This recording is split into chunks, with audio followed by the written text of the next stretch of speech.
সকালবেলা উঠেই দেখছি যে আমার বাড়িতে তালা দেওয়া, কারণ নতুন জামা পরে আমি একদম রেডি। এবার কিন্তু আমাকে প্রথমে যে কাজ বলবে যে আমি নীল পুজোর উপোস করেছি। আজকে মা যা যা খেয়েছে আমিও কিন্তু তাই তাই খেয়েছি। তা বলে যাদের সন্তান আছে, বাচ্চা কাচ্চা আছে, তাদেরকে কিন্তু আমাদের গোপু সোনা মানে নতুন নতুন জামা পরা স্টার্ট করে দিয়েছে। যেমন আমার জন্য পুজো দিয়েছিল, তাই আমার জন্য প্রসাদ রেখেছিল, দিয়ে প্রসাদটা আমাকে নিজেকে নিয়ে অনেক চিন্তা ভাবনা করলাম, নিজেকে নিয়ে অনেক ভাবলাম, নিজের জীবনটাকে এগিয়ে নিয়ে কিন্তু একদম হাড় কঙ্কাল সব বেরিয়ে গেছে, মানে একদম রোগা স্লিম হয়ে গেছি আমি। হাই ফ্রেন্ড, চলে এসেছি আবার একটা নতুন ভিডিওর সঙ্গে। তোমরা টাইটেল আর থাম্বনেল দেখে বুঝে গেছো আজ কিন্তু ছিল নীল পুজো। তো আমি সকালবেলা উঠেই দেখছি যে আমার বাড়িতে তালা দেওয়া, কারণ মা হচ্ছে গিয়ে পুজো দিতে গেছিলো। তো চলো আমি এখন স্নান টান করে নিই। তো স্নান টান করে নতুন জামা পরে আমি একদম রেডি। এবার কিন্তু আমাকে প্রথমে যে কাজটা করতে হয় সেটা হচ্ছে গিয়ে ঠাকুর ঘরে যেতে হবে। তো ঠাকুর ঘরে যাওয়ার আগে আমি যেখানে যে শিবলিঙ্গটা প্রতিষ্ঠা করেছি আর গুরুদেবের যে ফটোটা প্রতিষ্ঠা করেছি সেখানে আগে জল ফুল এইসবগুলো দিয়ে নিই। তারপরে মানে জল মিষ্টি এসবগুলো দেওয়া হয়ে গেলে তারপর আমি ঠাকুর ঘরে যাই। তোমরা যদিও রোজই এই জিনিসটা দেখে থাকো। আর হ্যাঁ, এই ভিডিওটা দেখে হয়তো অনেকে বলবে যে আমি নীল পুজোর উপোস করেছি। একদমই নয়, প্রথম থেকে লাস্ট পর্যন্ত পুরো ভিডিওটা তার জন্য তোমাদেরকে দেখতে হবে।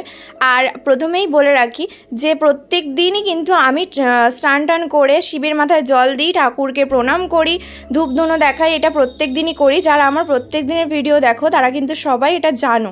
আর আরেকটা কথাও বলি, আজকে নীল পুজো ছিল, মা আমার জন্য উপোস করেছিল। তো আমার বাড়িতে আমি আর মাই থাকি, বাবা তো কাজে যায়। তো সেই জন্য আজকে মা যা যা খেয়েছে আমিও কিন্তু তাই তাই খেয়েছি। তা বলে এটা নয় যে আমি উপোস করেছি, কারণ আমার মানে আমি যতদূর জানি এই পুজোটা কিন্তু নীল পুজোটা করে যাদের সন্তান আছে, বাচ্চা কাচ্চা আছে, তাদের বাচ্চার মঙ্গলের জন্য করে।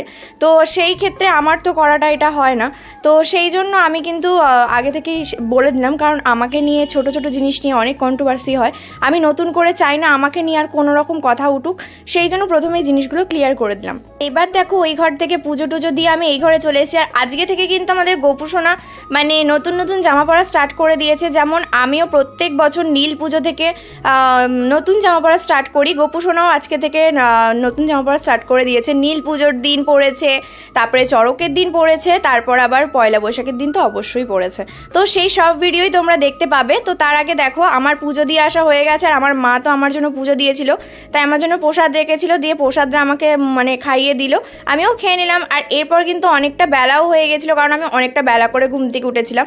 তারপর মা করেছিল খিচুড়ি আর আলু ভাজা। আমার জানো তো ভীষণ পছন্দের খাবার, মানে আমি তো খিচুড়ি খেতে ভীষণ ভালোবাসি। আমাকে যদি বলে বিরিয়ানি খাবি না খিচুড়ি, আমি তো বলবো খিচুড়ি খাবো, কারণ আমি তো এত ভালোবাসি। মানে যদিও এই কথাটা একটু হাস্যকর, কিন্তু আমার তো ভীষণ ভালো লাগে।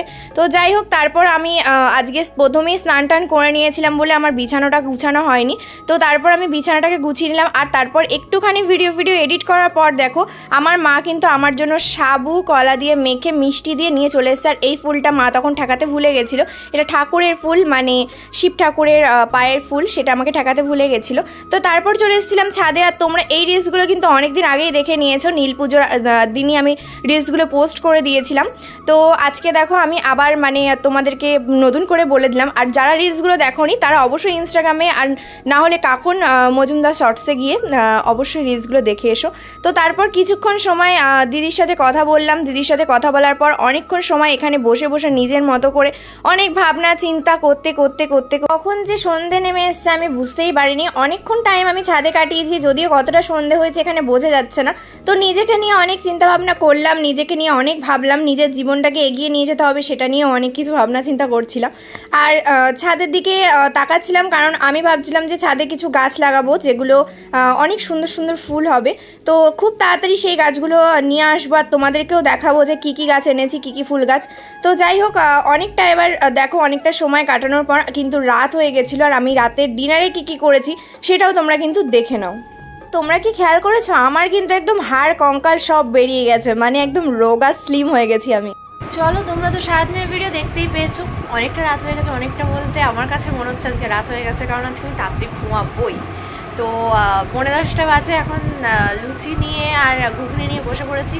তো আমি খাওয়া কমপ্লিট করে নিই, আর তোমরা ততক্ষণ ভিডিওটাকে লাইক কমেন্ট শেয়ার করে দাও আর চ্যানেলটাকে সাবস্ক্রাইব করে দিও। চলো টাটা বাই বাই, নেক্সট ভিডিওতে আবার দেখা হচ্ছে কালকে সকালে। টাটা।